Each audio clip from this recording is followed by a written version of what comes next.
Anandadhara miss photogenic Bangladesh 2002 কুসুম শিকদার। বেলা ভাত খাই, আবার রুটি পরোটাও খাই। আচ্ছা, পরোটা খাই কারণ আমি ঘি খাই, ঘি ওকে ঘি দিয়ে অথবা বাটার দিয়ে, ওকে।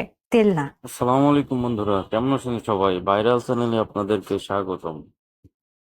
কুসুম শিকদার বাংলাদেশী অভিনেত্রী। তিনি নাটক এবং চলচ্চিত্রে অভিনয় করেন। তিনি 2002 সালে লাক্স আনন্দধারা ফটোজেনিক চ্যাম্পিয়ন হওয়ার গৌরব অর্জন করেন। 2010 সালে গহীনে শব্দ দিয়ে কুসুম শিকদারের বাংলা চলচ্চিত্রের অভিষেক হয়।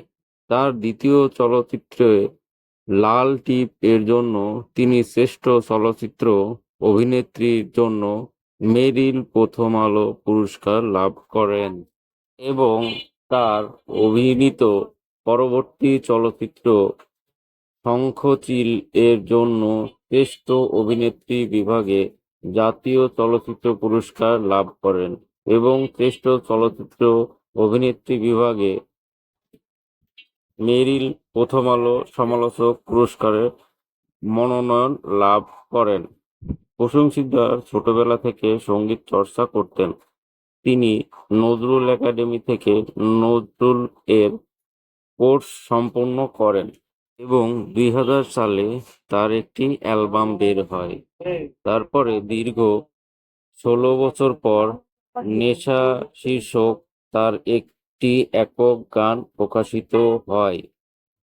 3 আগস্ট 2017 বঙ্গবিডির ইউটিউব চ্যানেলে প্রকাশিত নাটকটির সঙ্গীতের ভিডিওতেও তিনি অভিনয় করেন। পর্নোগ্রাফি আইনে কুসুম শিকদারের বিরুদ্ধে আইনজীবীর মামলা। দর্শক নন্দিত অভিনেত্রী কুসুম শিকদার সহ 7 জনের বিরুদ্ধে মামলা হয়েছে। আদালত মামলাটি গ্রহণ করে রমনা থানাতে। রমনা থানা থেকে অভিযোগটি তদন্তের নির্দেশ দেন। মিউজিক ভিডিওর নামে পর্নোগ্রাফির অভিযোগে ঢাকার মেট্রোপলিটন ম্যাজিস্ট্রেট নুরুন্নাহার ইয়াসমিনের আদালতে মামলাটি দায়ের করেন সুপ্রিম কোর্টের আইনজীবী।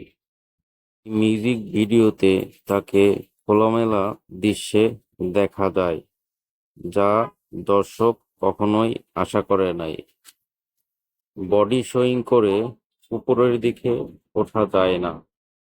কুসুম শিকদার একজন ভালো অভিনেত্রী। ভিডিওটি ভালো লাগলে শেয়ার করতে ভুলবেন না। ধন্যবাদ।